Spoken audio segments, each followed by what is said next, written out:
दोस्तों, स्वागत है आपका हमारे चैनल आर.के. वर्मा में गंगाराम पटेल और बुलाखीराम की नई रहस्यमय और मजेदार कहानी। अगली सुबह भोर हुई तो गंगाराम पटेल और बुलाखीराम उठे, सामान समेटा और घोड़ों पर जीन कसकर अपनी यात्रा पर निकल पड़े। रास्ते में एक नगर में उन्होंने दोपहर का भोजन किया और दिन ढलते ढलते एक नए नगर में जा पहुंचे। वहां वे एक धर्मशाला में ठहर गए। नित्य की तरह बुलाखी भोजन का सामान खरीदने के लिए चला गया। वहां उसने लौटती बार जो दृश्य देखा, वह उसका रहस्य जानने को बेचैन हो उठा। भोजन आदि से निवृत्त होकर जब गंगाराम बिस्तर पर पहुंचकर हुक्का गुड़गुड़ाने लगे, तब उसने पटेल के पैर दबाते हुए उनसे कहा, पटेल जी, अब तो आप भोजनादि से निवृत्त हो चुके हैं। क्या अब मैं अपनी वह बात कहूं जो आज बाजार से लौटते समय मैंने देखी है? हाँ हाँ भाई, अवश्य कहो, पटेल विनोद भरे स्वर में बोले। तुम्हारी इस शर्त को मानकर ही तो मैं तुम्हें साथ लाया हूं। मुझे मालूम है कि मैंने तुम्हारी शंका का समाधान न किया तो सवेरा होते ही तुम मेरा साथ छोड़कर वापस लौट जाओगे। आथ अपनी बात अवश्य कहो। पटेल जी, आज जब मैं बाजार से सामान खरीदकर वापस लौट रहा था तो मैंने एक दुकान के बाहर भीड़ जुटी हुई देखी। यह देख मैं भी यह जानने के लिए वहां ठहर गया कि देखूं माजरा क्या है, किस कारण यह भीड़ खड़ी है। मैंने देखा कि एक वैश्य की दुकान के नीचे एक 12-13 वर्षीय लड़के की लाश पड़ी हुई है। लाश के समीप ही उस लड़के के माँ बाप बैठे सिसक रहे थे। तभी एक व्यक्ति वहां पहुंचा। उसमें और वैश्य में कुछ वार्तालाप हुआ। फिर उस व्यक्ति ने लड़के के पिता से किसी बात की शपथ लेने के लिए कहा। लड़के के पिता ने जैसे ही शपथ ली कि मृत लड़का जीवित होकर खड़ा हो गया। यह देखकर मेरी हैरत का ठिकाना न रहा। मैं तत्काल वहां से चलकर आपके पास पहुंचा। बस तभी से मेरे पेट में इस बात का रहस्य जानने के लिए मरोड़े उठ रही थीं, किंतु मुझे यह भी मालूम था कि आप बिस्तर में जाने से पहले कुछ बताएंगे नहीं, इसलिए खामोश ही रहा। अब आप मुझे उस रहस्य के बारे में बतलाइए। सुनो, बुलाखीराम पटेल बोले, यहाँ से कुछ कोसों के फासले पर एक गांव है, किशनपुर। उस गांव में रेवतीरमण नाम का एक गरीब ब्राह्मण निवास करता था। उसकी पत्नी का नाम शीला था। नाम के अनुकूल उसकी पत्नी बहुत ही शील स्वभाव की थी। ब्राह्मण भी बहुत नेक और अच्छे आचरण वाला था। उनका एक बेटा भी था, जिसकी आयु तब 10 वर्ष की हो चुकी थी। उसका नाम था चंद्रदेव। रेवतीरमण नाम का वह ब्राह्मण बहुत गरीब था। उसके पास जमीन भी ज्यादा नहीं थी। उस जमीन से जो भी अनाज पैदा होता, उसी के सहारे उनका निर्वाह होता था। अपनी आर्थिक स्थिति से तंग आकर एक दिन उसने अपनी पत्नी से कहा, सुनो शीला, यहाँ गांव में रहकर निर्वाह करना दिन प्रतिदिन मुश्किल होता जा रहा है। आठ मैंने निश्चय किया है कि 1-2 दिन में यह गांव छोड़कर किसी बड़े नगर को चल पड़ेंगे। बड़े शहरों में काम की कोई कमी नहीं होती। ईश्वर ने चाहा तो हम वहां किसी की नौकरी कर लेंगे और आराम से जीवन व्यतीत करेंगे। कुछ सालों बाद जब हमारे पास कुछ धन इकट्ठा हो जाएगा तो हम वापस लौट आएंगे और उस धन से कोई कारोबार कर लेंगे। इस तरह आसानी से हमारे जीवन का निर्वाह हो जाएगा। अब बताओ, तुम्हारी क्या राय है इस विषय में? मेरी राय तो वही है जो आपकी है, रेवती की पत्नी ने कहा। जैसा आपको उचित लगे आप वैसा ही कीजिए। मैं आपके साथ हूँ। इस प्रकार विचार करके रेवती अपनी पत्नी और पुत्र को साथ लेकर शहर के लिए चल पड़ा। शहर में पहुंचकर रेवतीरमण ने एक वैश्य के यहाँ नौकरी कर ली। उसकी पत्नी ने भी एक महाजन के यहाँ खाना बनाने की नौकरी कर ली। इस तरह से उनका निर्वाह ठीक ढंग से होने लगा। रेवतीरमण मेहनती आदमी था। 1 साल बाद उसका काम देखकर वैश्य ने उसकी तनख्वाह बढ़ा दी। इस तरह से वह अपने परिवार का भरण पोषण करने के पश्चात कुछ धन भविष्य के लिए बचाने लगा। 3 साल के बाद उन दोनों की कमाई से 5,000 रुपये इकट्ठे हो गए। तब दोनों ने अपनी अपनी नौकरी छोड़ दी और अपने गांव लौट पड़े। शाम के समय वे इसी नगर में पहुंचे। उन्होंने रात्रि विश्राम के लिए किसी उपयुक्त जगह की जानकारी चाही। सामने उसी वैश्य की दुकान थी जिसे तुम देखकर आए हो। आर्थर रेवतीरमण उसी के पास पहुंचा और बोला, सेठ जी, मैं यहाँ परदेशी हूँ। मेरे साथ मेरा परिवार भी है। मैं रात्रि विश्राम के लिए किसी उपयुक्त जगह की तलाश में हूँ। क्या आप मुझे कोई ऐसा स्थान बता सकते हैं जहां हम सुरक्षित रह सकें? कोई जोखिम की चीज तो नहीं है तुम्हारे पास? मेरा मतलब है रुपया पैसा। वह तो है सेठ जी। इसीलिए तो मैं किसी सुरक्षित जगह पर रात को ठहरना चाहता हूँ। देखो भाई, सेठ बोला, तुम्हारे रात्रि विश्राम के लिए तो मैं तुम्हें जगह दे सकता हूँ, लेकिन तुम्हारे पास मौजूद रुपयों की जिम्मेदारी नहीं ले सकता। यह शहर चोर लुटेरों के लिए बहुत बदनाम है। कोई चोर लुटेरा रात में आकर तुमसे तुम्हारा धन छीन ले गया तो मेरी बहुत बदनामी होगी। तुम एक काम करो, तुम्हारे पास जितना धन है वह मेरे पास जमा कर दो। सवेरे जब तुम जाने लगो तो अपना धन सहेज लेना। ठीक है सेठ जी। आप इस शहर में सम्मानित नागरिक हैं। हमें आप पर पूरा यकीन है कि आप अमानत में खयानत नहीं करेंगे। मेरे पास 5,000 रुपये हैं। उन्हें आप अपने पास जमा कर लीजिए। सुबह जाने से पहले मैं आपसे अपना रुपया वापस ले लूंगा। ऐसा कहकर रेवतीरमण ने अपना पैसा उस वैश्य के पास जमा करवा दिया। वह रात रेवतीरमण और उसके परिवार ने सेठ की दुकान के बाहर लगे फट्टों पर सोकर काट ली। प्रातः जब सेठ ने दुकान खोली तो रेवतीरमण ने उससे अपना पैसा वापस मांगा। इस पर सेठ की त्योरियां चढ़ गईं। उसने तेज आवाज में पूछा, कैसा पैसा? तुमने मुझे कोई पैसा नहीं दिया था। इस पर दोनों में तकरार होने लगी। पड़ोसी और राहगीर इकट्ठे हो गए। सेठ के पड़ोसियों ने तब उनका विवाद खत्म करने के लिए रेवतीरमण से कहा, देखो भाई, तुम कहते हो कल रात तुमने इनके पास 5,000 रुपये जमा कराए थे, जबकि ये सेठ इस बात से साफ इनकार कर रहा है। अब कौन सच्चा है और कौन झूठा, इसका फैसला तो शपथ लेकर ही किया जा सकता है। क्या तुम अपने इकलौते बेटे की कसम खाकर यह बात कह सकते हो कि तुमने रात इस सेठ के पास 5,000 रुपये जमा कराए थे? बिल्कुल कह सकता हूँ, रेवतीरमण बोला। जो बात सच है उसके लिए मैं कैसी भी शपथ लेने को तैयार हूँ। क्यों सेठ, क्या तुम्हें भी यह बात मंजूर है?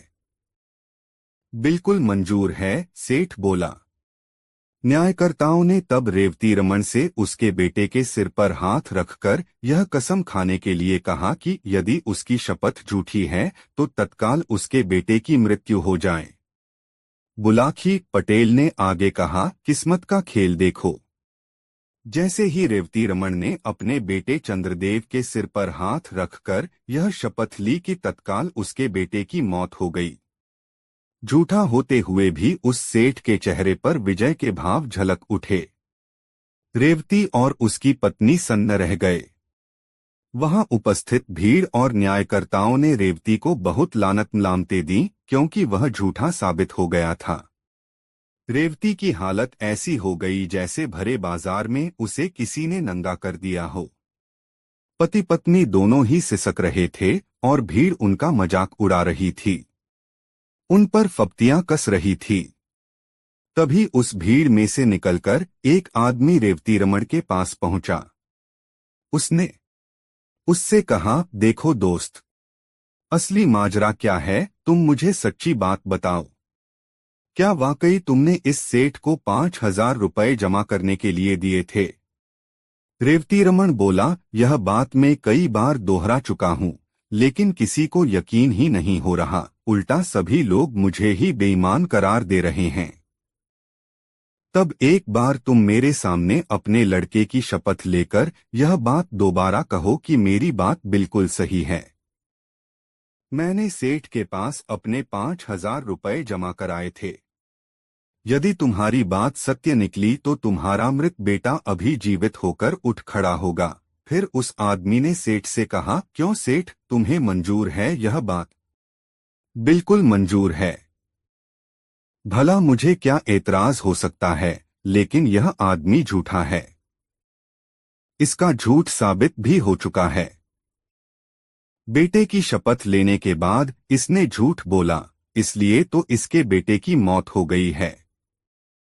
बेशक बेशक वह व्यक्ति बोला, पर अगर इस बार शपथ लेने के बाद इसका बेटा जीवित हो जाए, उस सूरत में तुम्हें इसे 5 नहीं 10,000 रुपए वापस करने होंगे।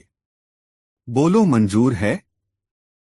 कहा तो है, मुझे इसका चैलेंज मंजूर है, सेठ ने कह दिया। उस व्यक्ति के कहने पर रेवतीरमण ने अपने मृत बेटे की शपथ लेकर अपनी बात दोहरा दी। शपथ लेते ही एक चमत्कार हो गया। रेवतीरमण का मृत बेटा जीवित होकर उठ बैठा। सारी भीड़ यह देखकर आश्चर्यचकित रह गई। तब सेठ को वादे के अनुसार रेवतीरमण को 5 की जगह 10,000 रुपए लौटाने पड़े। इतनी कहानी सुनाकर गंगाराम पटेल ने आगे कहा, बुलाखी, औरों की तरह तुझे भी इस बात पर जरूर आश्चर्य हो रहा होगा कि आखिर वह व्यक्ति था कौन, जिसने न सिर्फ रेवतीरमण के बेटे चंद्रदेव को जीवित किया अपितु जिसने सेठ से उसे दोगुना धन वापस दिलवाया। तो सुन, मानव के वेश में वह व्यक्ति साक्षात कलियुग था, जो अपने कलिकाल का प्रभाव लोगों को दिखाना चाहता था। यह कलियुग है बुलाखी। इस काल में कैसी भी अनहोनी घटना घट जाए उस पर आश्चर्य नहीं होना चाहिए। आज तू जिस दृश्य को देखकर आया था वह वही दृश्य था। उम्मीद है अब तेरी जिज्ञासा शांत हो गई होगी। आथा अब मुझे भी सोने दे और खुद भी सो रहा है। कल प्रातः फिर से काशी यात्रा के लिए चलना है। कहकर पटेल ने आंखें मूंद लीं और निद्रारानी की गोद में समा गए। करवट बदलकर बुलाखी नाई भी सो गया। दोस्तों, यह कहानी आपको कैसी लगी कमेंट में जरूर। दोस्तों, सुबह भोर हुई तो गंगाराम पटेल और बुलाखीराम उठे और सामान समेटा और घोड़ों पर जीन कसकर अपनी यात्रा पर निकल पड़े। रास्ते में एक नगर में उन्होंने दोपहर का भोजन किया और दिन ढलते ढलते एक नए नगर में जा पहुंचे।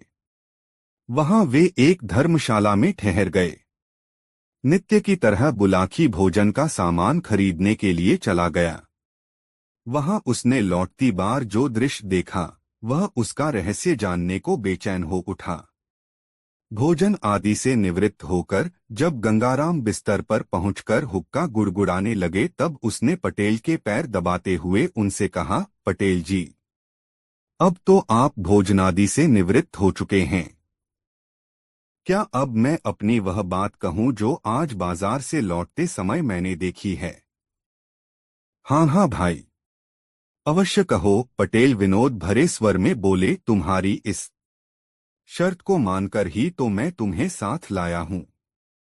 मुझे मालूम है कि मैंने तुम्हारी शंका का समाधान न किया तो सवेरा होते ही तुम मेरा साथ छोड़कर वापस लौट जाओगे। आथ अपनी बात अवश्य कहो। पटेल जी, आज जब मैं बाजार से सामान खरीदकर वापस लौट रहा था तो मैंने एक दुकान के बाहर भीड़ जुटी हुई देखी। यह देख मैं भी यह जानने के लिए वहां ठहर गया कि देखूं माजरा क्या है, किस कारण यह भीड़ खड़ी है। मैंने देखा कि एक वैश्य की दुकान के नीचे एक 12-13 वर्षीय लड़के की लाश पड़ी हुई है। लाश के समीप ही उस लड़के के माँ बाप बैठे सिसक रहे थे। तभी एक व्यक्ति वहां पहुंचा। उसमें और वैश्य में कुछ वार्तालाप हुआ। फिर उस व्यक्ति ने लड़के के पिता से किसी बात की शपथ लेने के लिए कहा। लड़के के पिता ने जैसे ही शपथ ली कि मृत लड़का जीवित होकर खड़ा हो गया। यह देखकर मेरी हैरत का ठिकाना न रहा। मैं तत्काल वहां से चलकर आपके पास पहुंचा। बस तभी से मेरे पेट में इस बात का रहस्य जानने के लिए मरोड़े उठ रही थीं, किंतु मुझे यह भी मालूम था कि आप बिस्तर में जाने से पहले कुछ बताएंगे नहीं, इसलिए खामोश ही रहा। अब आप मुझे उस रहस्य के बारे में बतलाइए। सुनो, बुलाखीराम पटेल बोले, यहाँ से कुछ कोसों के फासले पर एक गांव है किशनपुर। उस गांव में रेवती रमन नाम का एक गरीब ब्राह्मण निवास करता था। उसकी पत्नी का नाम शीला था। नाम के अनुकूल उसकी पत्नी बहुत ही शील स्वभाव की थी। ब्राह्मण भी बहुत नेक और अच्छे आचरण वाला था। उनका एक बेटा भी था, जिसकी आयु तब 10 वर्ष की हो चुकी थी। उसका नाम था चंद्रदेव।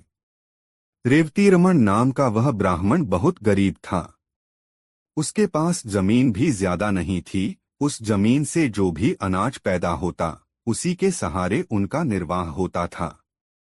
अपनी आर्थिक स्थिति से तंग आकर एक दिन उसने अपनी पत्नी से कहा, सुनो शीला, यहाँ गांव में रहकर निर्वाह करना दिन प्रतिदिन मुश्किल होता जा रहा है।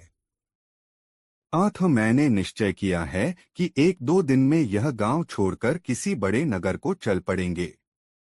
बड़े शहरों में काम की कोई कमी नहीं होती। ईश्वर ने चाहा तो हम वहां किसी की नौकरी कर लेंगे और आराम से जीवन व्यतीत करेंगे। कुछ सालों बाद जब हमारे पास कुछ धन इकट्ठा हो जाएगा तो हम वापस लौट आएंगे और उस धन से कोई कारोबार कर लेंगे। इस तरह आसानी से हमारे जीवन का निर्वाह हो जाएगा। अब बताओ, तुम्हारी क्या राय है इस विषय में? मेरी राय तो वही है जो आपकी है, रेवती की पत्नी ने कहा। जैसा आपको उचित लगे आप वैसा ही कीजिए। मैं आपके साथ हूँ। इस प्रकार विचार करके रेवती अपनी पत्नी और पुत्र को साथ लेकर शहर के लिए चल पड़ा। शहर में पहुंचकर रेवती रमन ने एक वैश्य के यहाँ नौकरी कर ली। उसकी पत्नी ने भी एक महाजन के यहाँ खाना बनाने की नौकरी कर ली। इस तरह से उनका निर्वाह ठीक ढंग से होने लगा। रेवती रमन मेहनती आदमी था। 1 साल बाद उसका काम देखकर वैश्य ने उसकी तनख्वाह बढ़ा दी। इस तरह से वह अपने परिवार का भरण पोषण करने के पश्चात कुछ धन भविष्य के लिए बचाने लगा। 3 साल के बाद उन दोनों की कमाई से 5,000 रुपये इकट्ठे हो गए। तब दोनों ने अपनी अपनी नौकरी छोड़ दी और अपने गांव लौट पड़े। शाम के समय वे इसी नगर में पहुंचे। उन्होंने रात्रि विश्राम के लिए किसी उपयुक्त जगह की जानकारी चाही। सामने उसी वैश्य की दुकान थी जिसे तुम देखकर आए हो। रेवती रमन उसी के पास पहुंचा और बोला, सेठ जी, मैं यहाँ परदेशी हूँ। मेरे साथ मेरा परिवार भी है। मैं रात्रि विश्राम के लिए किसी उपयुक्त जगह की तलाश में हूँ। क्या आप मुझे कोई ऐसा स्थान बता सकते हैं जहां हम सुरक्षित रह सकें? कोई जोखिम की चीज तो नहीं है तुम्हारे पास? मेरा मतलब है रुपया पैसा। वह तो है सेठ जी। इसीलिए तो मैं किसी सुरक्षित जगह पर रात को ठहरना चाहता हूँ। देखो भाई, सेठ बोला, तुम्हारे रात्रि विश्राम के लिए तो मैं तुम्हें जगह दे सकता हूँ, लेकिन तुम्हारे पास मौजूद रुपयों की जिम्मेदारी नहीं ले सकता। यह शहर चोर लुटेरों के लिए बहुत बदनाम है। कोई चोर लुटेरा रात में आकर तुमसे तुम्हारा धन छीन ले गया तो मेरी बहुत बदनामी होगी। तुम एक काम करो, तुम्हारे पास जितना धन है वह मेरे पास जमा कर दो। सवेरे जब तुम जाने लगो तो अपना धन सहेज लेना। ठीक है सेठ जी। आप इस शहर में सम्मानित नागरिक हैं। हमें आप पर पूरा यकीन है कि आप अमानत में खयानत नहीं करेंगे। मेरे पास 5,000 रुपये हैं। उन्हें आप अपने पास जमा कर लीजिए। सुबह जाने से पहले मैं आपसे अपना रुपया वापस ले लूंगा। ऐसा कहकर रेवती रमन ने अपना पैसा उस वैश्य के पास जमा करवा दिया। वह रात रेवती रमन और उसके परिवार ने सेठ की दुकान के बाहर लगे फट्टों पर सोकर काट ली। प्रातः जब सेठ ने दुकान खोली तो रेवती रमन ने उससे अपना पैसा वापस मांगा। इस पर सेठ की त्योरियां चढ़ गईं। उसने तेज आवाज में पूछा, कैसा पैसा? तुमने मुझे कोई पैसा नहीं दिया था। इस पर दोनों में तकरार होने लगी। पड़ोसी और राहगीर इकट्ठे हो गए। सेठ के पड़ोसियों ने तब उनका विवाद खत्म करने के लिए रेवती रमन से कहा, देखो भाई, तुम कहते हो कल रात तुमने इनके पास 5,000 रुपए जमा कराए थे, जबकि ये सेठ इस बात से साफ इनकार कर रहा है। अब कौन सच्चा है और कौन झूठा, इसका फैसला तो शपथ लेकर ही किया जा सकता है। क्या तुम अपने इकलौते बेटे की कसम खाकर यह बात कह सकते हो कि तुमने रात इस सेठ के पास 5,000 रुपए जमा कराए थे? बिल्कुल कह सकता हूँ, रेवती रमन बोला। जो बात सच है उसके लिए मैं कैसी भी शपथ लेने को तैयार हूँ। क्यों सेठ, क्या तुम्हें भी यह बात मंजूर है? बिल्कुल मंजूर है, सेठ बोला।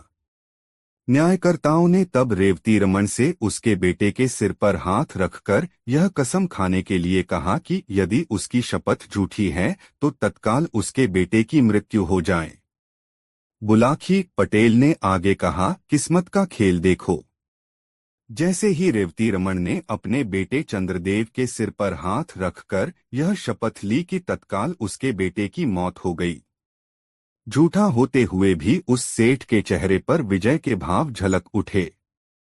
रेवती और उसकी पत्नी सन्न रह गए।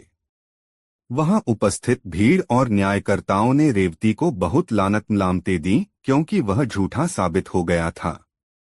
रेवती की हालत ऐसी हो गई जैसे भरे बाजार में उसे किसी ने नंगा कर दिया हो। पति पत्नी दोनों ही सिसक रहे थे और भीड़ उनका मजाक उड़ा रही थी, उन पर फप्तियां कस रही थी। तभी उस भीड़ में से निकलकर एक आदमी रेवती रमन के पास पहुंचा। उसने उससे कहा, देखो दोस्त, असली माजरा क्या है, तुम मुझे सच्ची बात बताओ। क्या वाकई तुमने इस सेठ को 5,000 रुपए जमा करने के लिए दिए थे? रेवती रमन बोला, यह बात मैं कई बार दोहरा चुका हूँ, लेकिन किसी को यकीन ही नहीं हो रहा, उल्टा सभी लोग मुझे ही बेईमान करार दे रहे हैं। तब एक बार तुम मेरे सामने अपने लड़के की शपथ लेकर यह बात दोबारा कहो कि मेरी बात बिल्कुल सही है। मैंने सेठ के पास अपने 5,000 रुपए जमा कराए थे। यदि तुम्हारी बात सत्य निकली तो तुम्हारा मृत बेटा अभी जीवित होकर उठ खड़ा होगा। फिर उस आदमी ने सेठ से कहा, क्यों सेठ, तुम्हें मंजूर है यह बात? बिल्कुल मंजूर है। भला मुझे क्या एतराज हो सकता है, लेकिन यह आदमी झूठा है। इसका झूठ साबित भी हो चुका है। बेटे की शपथ लेने के बाद इसने झूठ बोला, इसलिए तो इसके बेटे की मौत हो गई है।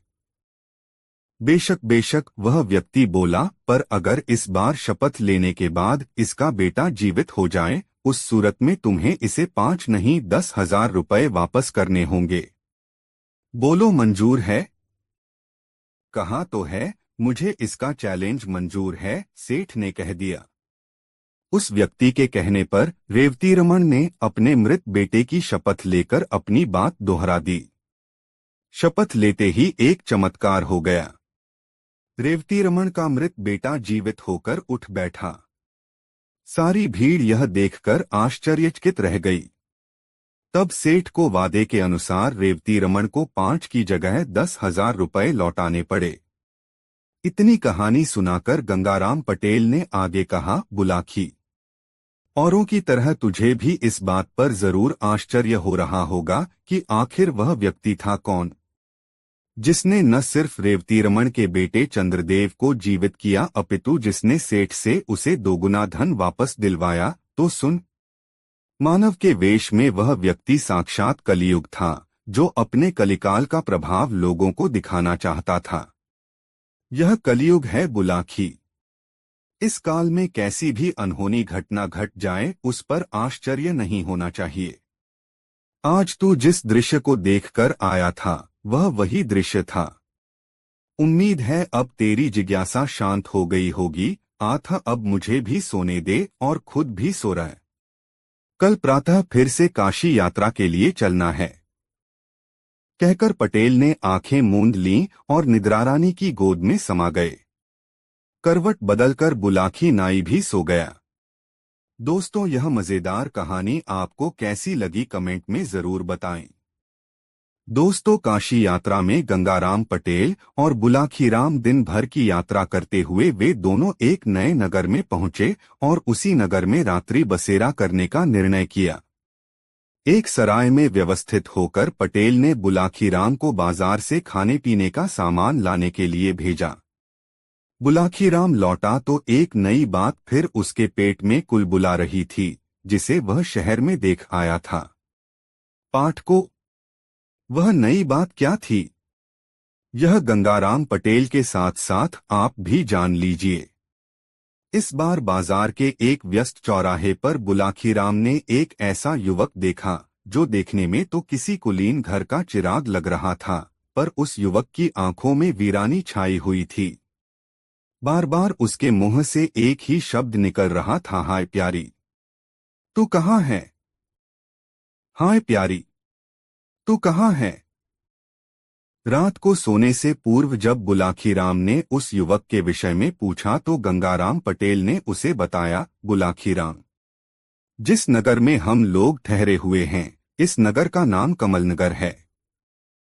अब से लगभग 20 वर्ष पहले इस नगर में श्याम सिंह नाम का एक क्षत्रिय रहता था। श्याम सिंह खूब खाते पीते परिवार का था। उसके पास उसके पिता की छोड़ी हुई बहुत बड़ी संपदा थी। परिवार में पत्नी के अलावा एकमात्र पुत्र भुवन था, जिसकी आयु 10 वर्ष की हो चुकी थी। श्याम सिंह का परिवार बड़े आनंद के साथ जीवन व्यतीत कर रहा था कि एक दिन उस परिवार पर शनि की कुदृष्टि पड़ गई। एक रहस्यमय बीमारी की चपेट में आकर श्याम सिंह और उसकी पत्नी का अनायास ही देहांत हो गया।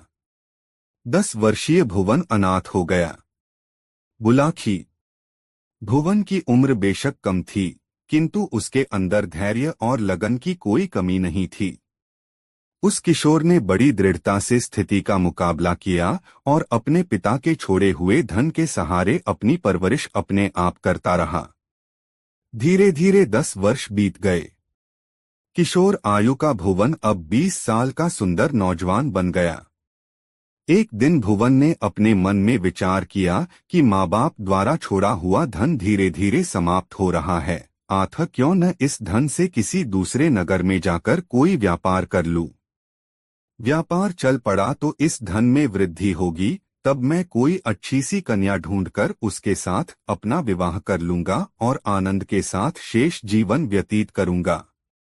ऐसा विचार कर एक दिन उसने अपना सारा धन समेटा और उसे लेकर किसी दूसरे नगर के लिए चल पड़ा। रास्ता एक वन के मध्य से गुजरता था। शाम के समय जब वह पैदल चलते हुए थक गया तो एक वृक्ष की छाया में बैठ गया। ठंडी ठंडी हवा बह रही थी। भुवन को पता ही नहीं चला कि कब उसे नींद आ गई। जब उसकी नींद टूटी तो उसने स्वयं को 8 डाकुओं के एक दल से घिरा हुआ पाया। डाकू सरदार ने एक भाले की नोक से उसे टोलते हुए कहा, ऐ लड़के, जो कुछ भी तेरे पास है चुपचाप हमारे हवाले कर दे। प्रतिरोध करेगा तो हम तुझे खत्म कर देंगे। भुवन ने सोचा कि यदि इन्होंने मुझे मार दिया तो सारी कहानी ही खत्म हो जाएगी, आथा क्यों न अपना धन देकर इनसे अपनी जान छुड़ा लूं। जीवित रहा तो और धन कमा लूंगा। ऐसा विचार कर उसने अपने पास का सारा धन उन डाकुओं को सौंप दिया। डाकू उसका धन लेकर वहां से चलते बने। संध्या हो चली थी।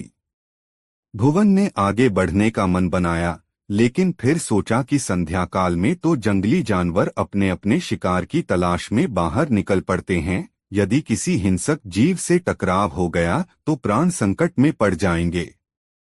इससे तो बेहतर यही है कि आज की रात इस वन में किसी वृक्ष पर चढ़कर गुजार दी जाए। अगली प्रातः जैसे ही भोर का उजाला फूटेगा, शहर की ओर चल पड़ूंगा। ऐसा विचार कर भुवन एक घने वृक्ष की एक मोटी सी शाखा पर जाकर बैठ गया। उसने शाखा के साथ अपनी छाती सटा ली और दोनों बाजुओं से शाखा को मजबूती से थाम कर सो गया। आधी रात को अचानक उसकी नींद खुल गई। नीचे झांका तो मध्यम सी रोशनी में उसे 4 प्रेत गोल दायरे में बैठे हुए दिखाई दिए। उनमें से एक प्रेत कह रहा था, मित्रों, मालवा देश के राजा हरिसिंह की राजकुमारी रूपकुमारी बहुत ही रूपवती है। अभी उसकी आयु मात्र 16 साल की है, परंतु उसका पिता कल उसकी शादी एक ऐसे राजा के साथ कर देना चाहता है जिसकी उम्र 60 साल है। यह तो बहुत ही अनर्थ की बात है।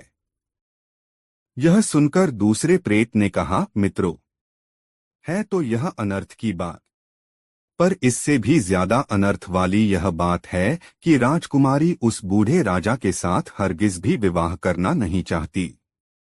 वह निश्चय कर चुकी है कि विष खाकर अपने प्राण त्याग देगी, किंतु उस बूढ़े राजा के साथ कभी शादी नहीं करेगी।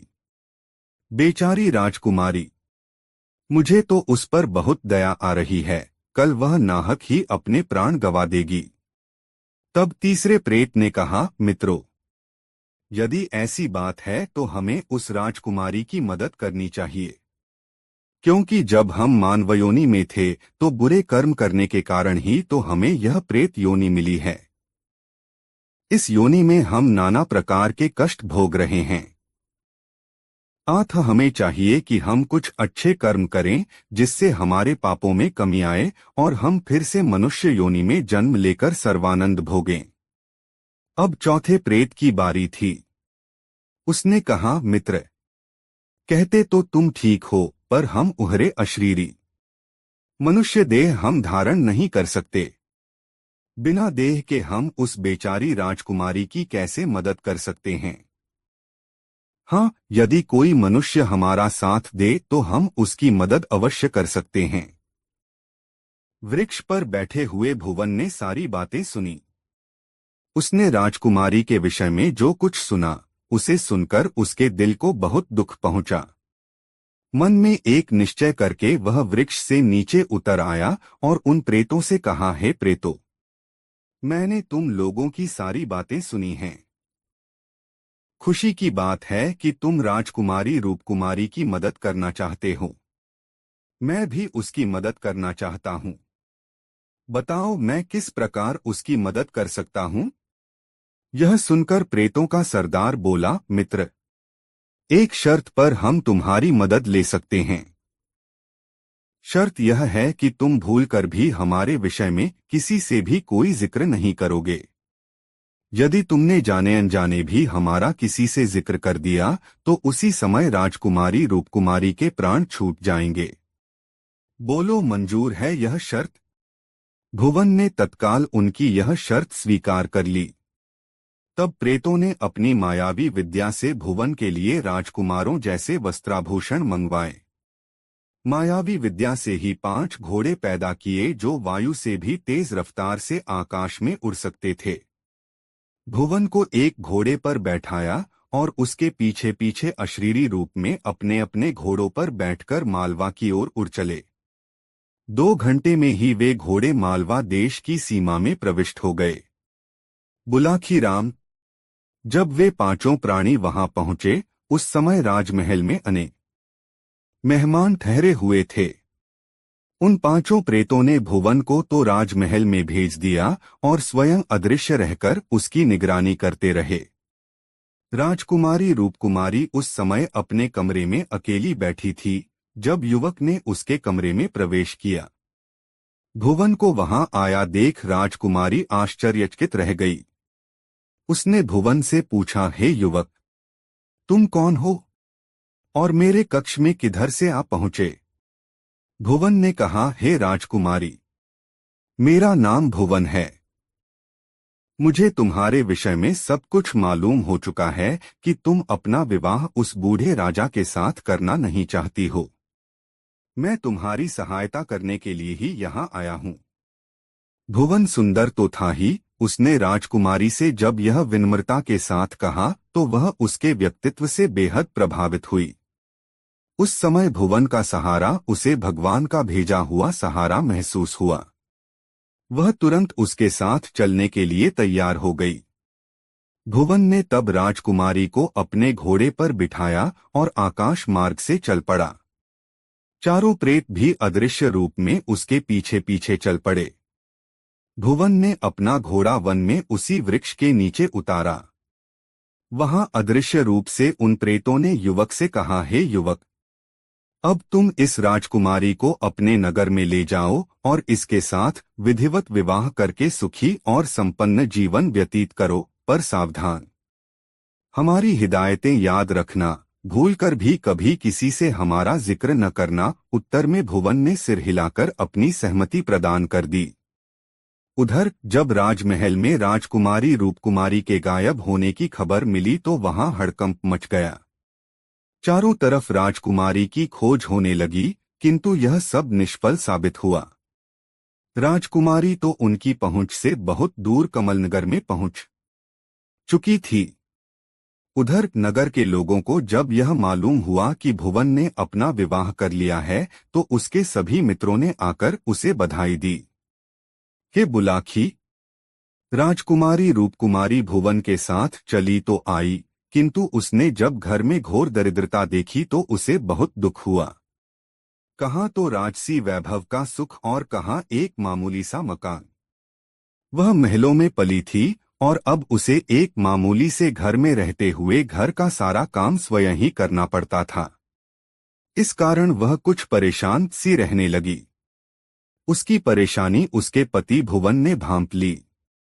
उसने अपने मन में विचार किया कि क्यों न अपने मित्र प्रेतों से इस विषय में सहायता ली जाए। अतः एक रात वह राजकुमारी को सोता छोड़कर अपने प्रेत मित्रों के पास जा पहुंचा। उसने जब अपनी परेशानी उन्हें बताई तो उसके प्रेत मित्र उसकी सहायता करने के लिए तत्पर हो गए। तब उन्होंने अपनी माया से रातों रात भुवन के मकान को एक सुंदर महल का रूप दे दिया। महल के कोठार धन धान्य से भर दिए और उसका एक कक्ष धन से भर दिया। सुबह हुई तो राजकुमारी ने अपने को एक सुंदर से छोटे महल में पाया। इतना शानदार महल और धनधान्य से भरे कोठार देखकर वह आश्चर्य में पड़ गई। तब वह बार बार अपने पति से यह पूछने लगी कि वह इस रहस्य को बताए कि रातों रात यह सब कैसे संभव हो गया। बुलाखी राम, 2 दिन तक भुवन अपनी पत्नी का आग्रह टालता रहा, किंतु जब वह बार बार आग्रह करती ही रही तो विवश होकर भुवन को यह बताना ही पड़ा कि यह सब उसके कुछ प्रेत मित्रों की कृपा से संभव हुआ है। वह नामुराद उस समय यह भूल ही गया कि प्रेतों ने किसी से भी इस रहस्य को न बताने की सख्त हिदायत की हुई है। रहस्य का उजागर होना था कि राजकुमारी ने उसी क्षण दम तोड़ दिया।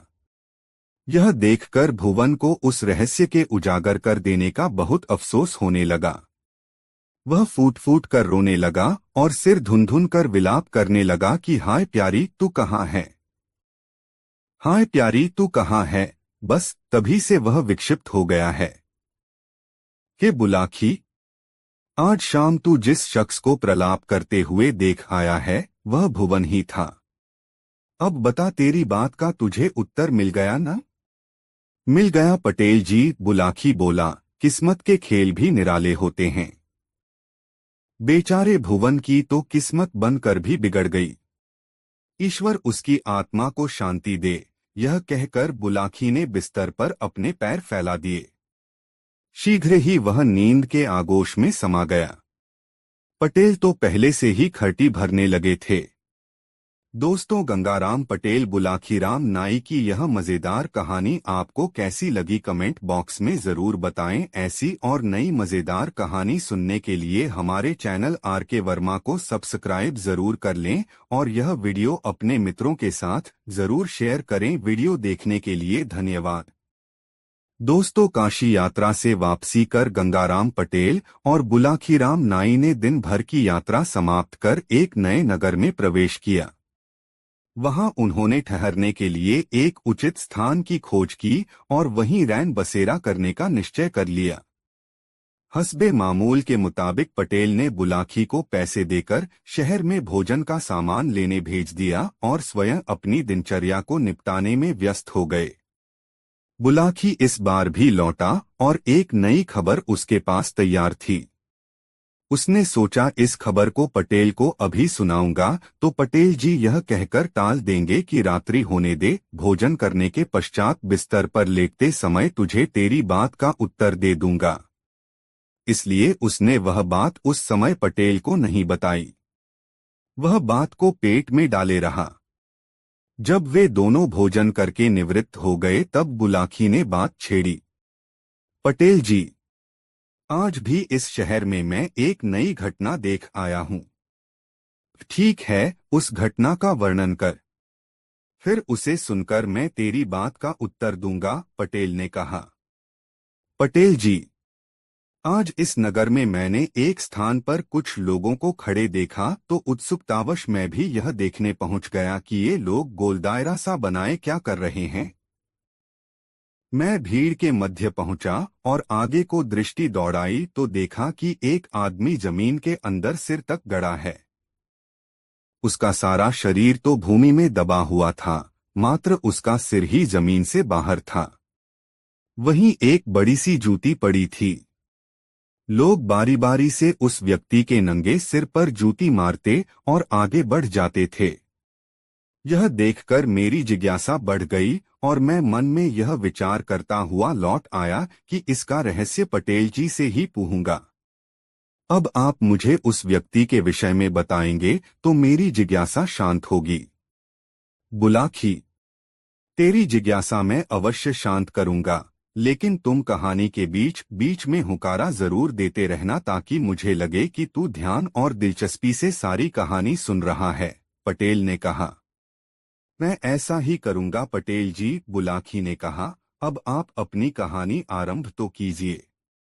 तो सुन बुलाखी, यहाँ से बहुत दूर चंपावती नाम का एक नगर है। उस नगर पर राजा चंद्रदत्त का अधिकार था। चंद्रदत्त के पिता की कुछ ही समय पहले मृत्यु हुई थी। जब चंद्रदत्त राजगद्दी पर बैठा तो वह प्रजा के कल्याण के लिए नई नई योजनाएं सोचने लगा। लेकिन कहावत है कि मेरे मन कछु और है, साईं के मन कछु और। राजा जब तक प्रजा के हित में उन योजनाओं को अमली जामा पहनाता, नगर में एक महामारी फूट पड़ी। उस महामारी से सैकड़ों लोग नित्य ही कालकवलित होने लगे। हालत ऐसी हो गई कि जब घर वाले घर के मृत व्यक्ति को श्मशान में दाहकर वापस लौटते तो उन्हें घर में दूसरी लाश तैयार मिलती। यह स्थिति देखकर नगरवासी घर-बार छोड़कर दूसरे राज्यों में भागने लगे। पूरे राजमहल में सिर्फ राजा ही अकेला रह गया। तब उसने सोचा था कि मैं अकेला ही यहाँ रहकर क्या करूँगा? प्रजा ही नहीं रही तो राजा कैसा? एक दिन वह भी कुछ धन अपने साथ लेकर वह नगर छोड़ आया। वह एक सामान्य नागरिक की तरह कई राज्यों में घूमता रहा, फिर इस नगर में आ गया। इतने दिन तक दूसरे राज्यों में घूमते रहने के कारण जो धन वह अपने साथ लाया था, सब खर्च हो गया। अब उसे चिंता हुई जीविका कमाने की। राजा चंद्रदत्त खूब हृष्ट-पुष्ट नौजवान था। अस्त्र शस्त्र चलाने में वह निपुण था। जब वह यहाँ के राजदरबार में नौकरी पाने की इच्छा से राजा के सम्मुख पेश हुआ तो राजा ने पहली ही नजर में उसके अंदर छिपी हुई प्रतिभा की पहचान कर ली और उसे अपने अंगरक्षक की नौकरी दे दी। तब से चंद्रदत्त रात दिन अपने स्वामी की सुरक्षा का ध्यान रखने लगा। बुलाखी, एक दिन जब चंद्रदत्त रात के समय राजा के महल में पहरा दे रहा था तो उसने महल के बाहर से किसी स्त्री के रोने की आवाज सुनी। वह स्त्री बड़े करुण स्वर में विलाप कर रही थी। उसका वेदना से भरा स्वर सुनकर चंद्रदत्त से रहा नहीं गया।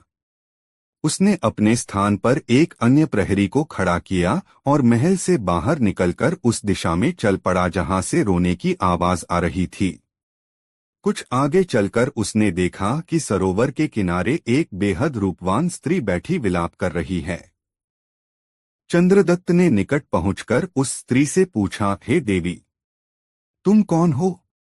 और रात्रि के इस प्रहर में यहाँ निर्जन स्थान में बैठी रो क्यों रही हो? स्त्री बोली, हे युवक, मैं इस राज्य की ऐश्वर्य लक्ष्मी हूँ। अब तक मैं यहाँ सम्मान के साथ रह रही थी, लेकिन मेरे सम्मान के ये दिन अब समाप्त होने ही वाले हैं। अरे ये क्या कह रही हो देवी? चंद्रदत्त ने आश्चर्य से पूछा। क्या इस राज्य पर कोई विपत्ति आने वाली है या फिर राजा की निगाहों में तुम्हारे प्रति सम्मान की भावना का ह्रास होने लगा है? इन दोनों ही बातों में कोई बात सच नहीं है, युवक, ऐश्वर्य लक्ष्मी ने कहा। न तो इस राज्य पर कोई विपत्ति आने वाली है और न यहाँ के राजा ने मेरे सम्मान में कोई उपेक्षा दिखाई है। बात कुछ और ही है। मैं अपने लिए नहीं, यहाँ के राजा के जीवन के लिए चिंतित होकर रो रही हूँ। अब से 8वें दिन यहाँ के राजा पर घोर संकट आएगा। उस संकट में या तो उसके प्राण चले जाएंगे या फिर शेष जीवन उसे कारागार में व्यतीत करना पड़ेगा। उसी आशंका को जानकर मेरी रुलाई फूटी पड़ रही है। आगाम स्वयं को रोने से रोक नहीं पा रही हूँ। यह सुनकर चंद्रदत्त ने पूछा, हे देवी, मैं इस राजा का एक छोटा सा सेवक हूँ। राजा ने मुझे अपनी सुरक्षा के लिए नियुक्त किया हुआ है। यदि मेरे होते हुए राजा का जीवन किसी खतरे में पड़ता है तो यह मेरे लिए लज्जा की बात होगी। मुझे कोई ऐसा उपाय बताओ कि मैं सतर्क रहकर हर क्षण अपने स्वामी की रक्षा कर सकूं। हे युवक, ऐश्वर्य लक्ष्मी बोली, कभी कभी सतर्कता बरतने से बड़ा संकट भी टल जाया करता है। मैं तो तुमसे यही कहूंगी कि आगामी 8 दिनों तक तुम बेहद सतर्क और चौकन्ने रहकर राजा की निगरानी करो। हो सकता है तब वह विपत्ति स्वयं ही किनारा कर ले। मैं ऐसा ही करूंगा देवी। बस मुझे आपका आशीर्वाद चाहिए। ऐसा कहकर चंद्रदत्त ने झुककर ऐश्वर्य लक्ष्मी के पैर छूने चाहे, पर वह उसी क्षण अंतर्धान हो गई। बुलाखी। चंद्रदत्त ने वापस लौटकर जब राजा को यह बात बताई तो वह भी आशंकित हो गया। उसने अपने महल की सुरक्षा व्यवस्था बढ़ा दी और सैनिकों के कठोर पहरे में बाहर आने जाने लगा। 7 दिन तक कोई घटना नहीं घटी, लेकिन 8वें दिन एक घटना का सूत्रपात हो गया। रात्रि के समय जब चंद्रदत्त महल की छत पर खड़ा होकर चारों ओर का निरीक्षण कर रहा था, तब उस सरोवर के निकट जहां वह ऐश्वर्य लक्ष्मी से मिला था, रात्रि के अंधकार में उसे कुछ जुगनू से उड़ते प्रतीत हुए। उसने गौर से निरीक्षण किया तो देखा कि वह जुगनू नहीं, मशालों की रोशनी थी, जिन्हें किसी तरह इस प्रकार ढक दिया गया था ताकि उनका प्रकाश चारों ओर न फैलकर एक ही दिशा में इंगित रहे। जुगनू की चमक तो जलती बुझती रहती है, लेकिन दिखाई देने वाली चमक स्थिर थी। उन रोशनियों को देखकर चंद्रदत्त के मन में एक ही विचार उभरा, खतरा। तब वह तलवार लिए छत से उतरकर उसी दिशा में दौड़ गया। वहां पहुंचकर वह एक स्थान पर छिपकर खड़ा हो गया। थोड़ी ही देर बाद कमर में हथियार बांधे लगभग 20 नकाबपोशों का दल वहां पहुंचा। वहां उन्होंने एक जगह से कूड़े का एक बड़ा सा ढेर हटाया। ढेर हटा तो वहां एक सुरंग का मुहाना दिखाई देने लगा। तब वह नकाबपोश एक एक करके उस सुरंग में उतरते चले गए। जब वह नकाबपोश सुरंग में कुछ आगे बढ़ गए तो चंद्रदत्त भी पीछे से सुरंग में उतर गया और दूर रहकर मशालों की मध्यम रोशनी में रास्ता तलाशता उनके पीछे पीछे चल पड़ा। बुलाखी राम। उस सुरंग का मुख सीधे राजा के कक्ष में ही खुलता था। स्वयं राजा को भी इस सुरंग के विषय में कुछ पता नहीं था, किंतु उसके शत्रु न जाने कैसे उस सुरंग के विषय में जान गए थे। बहरहाल 20 नकाबपोश सुरंग के दरवाजे पर पहुंचे। वहां उन्होंने कोई पत्थर हटाकर सुरंग का द्वार खोला और एक एक करके राजा के कक्ष में पहुंच गए। उनके पीछे पीछे चंद्रदत्त भी सुरंग के मुख के पास पहुंच गया, किंतु उसने राजा के कक्ष में घुसने का कोई प्रयास नहीं किया, अपितु उसी स्थान पर उन नकाबपोशों के लौटने की प्रतीक्षा करने लगा। नकाबपोशों ने बड़ी आसानी से राजा को काबू में कर लिया। राजा गहरी नींद में था। सोते में ही राजा को दबोचकर नकाबपोशों ने उसके हाथ पांव रस्सियों से बांध दिए और उसके मुंह में कपड़ा ठूंस दिया ताकि वह चिल्ला न सके। बाहर पहरे पर नियुक्त किसी भी प्रहरी को इस घटना की भनक तक न मिली। नकाबपोश जैसे आए थे उसी तरह एक एक करके सुरंग में उतरने लगे।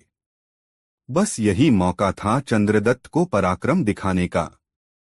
जैसे पहला नकाबपोश पेट के बल रेंगता हुआ गुफा में दाखिल हुआ, चंद्रदत्त ने खट से उसका सिर काटकर आगे की ओर फेंक दिया। उसका धड़ खींचकर उसने दीवार के साथ सटाकर खड़ा कर दिया। इसी तरह उसने 19 नकाबपोश काट डाले। अब अंतिम नकाबपोश की बारी आई। एक साथ 2 आदमी गुफा में जा नहीं सकते थे, इसलिए उस नकाबपोश ने पहले बंधन में बंधे राजा को आगे खिसकाया। फिर वह स्वयं भी सुरंग में पेट के बल दाखिल होने लगा। चंद्रदत्त ने राजा को अंदर खींचकर उसे एक किनारे बैठाया और फिर तैयार होकर खड़ा हो गया। लेकिन इस बार उसने अंतिम आदमी पर अपनी तलवार न उठाई वरन बलपूर्वक उस पर अधिकार कर लिया। उसने राजा के बंधन खोलकर उसी रस्सी से नकाबपोश को जकड़ दिया। फिर पहले उसने राजा को अपने कक्ष में भेजा और बाद में उस नकाबपोश को लाश की तरह घसीटता हुआ अंदर ले आया। अंदर लाकर जब उस नकाबपोश के चेहरे से नकाब हटाई गई तो उसका चेहरा देखकर दोनों की ही आंखें आश्चर्य से फटी की फटी रह गईं। जानते हो बुलाखी, वह नकाबपोश कौन था? वह नकाबपोश था राजा का रक्षा मंत्री। राजा उस मंत्री पर अपने प्रधानमंत्री से भी ज्यादा भरोसा करता था। राजा ने तब उसके अपराध के लिए दंड नियत कर दिया। उसने आदेश प्रसारित कराया कि इस विश्वासघाती मंत्री को जमीन में गाड़ दिया जाए, सिर्फ इसका सिर जमीन से बाहर रहे और जो भी व्यक्ति उस मंत्री के पास से गुजरे वह एक जूती उस एहसान फरामोश के सिर में जरूर मारे। सोहे बुलाखी, आज तू जिस दृश्य को देखकर आया है वह उसी समय का है। नगरवासी अपने राजा की आज्ञा के अनुसार उस नमकहराम मंत्री के पास जाते हैं और एक जूती उसके सिर में मारकर आगे बढ़ जाते हैं। कहानी समाप्त कर पटेल ने बुलाखी से पूछा, बुलाखीराम, अब तो तुम्हारी शंका का समाधान हो गया ना? हाँ पटेल जी, अब मेरी शंका का निवारण हो गया। अब आप भी सोइए और मैं भी सोने की कोशिश करता हूँ। कुछ देर बाद दोनों ही सो गए। निद्रा देवी उन पर हावी हो गई थी। दोस्तों, गंगाराम पटेल बुलाखीराम नाई की यह मजेदार कहानी आपको कैसी लगी कमेंट बॉक्स में जरूर बताएं। ऐसी और नई मजेदार कहानी सुनने के लिए हमारे चैनल आरके वर्मा को सब्सक्राइब जरूर कर लें और यह वीडियो अपने मित्रों के साथ जरूर शेयर करें। वीडियो देखने के लिए धन्यवाद।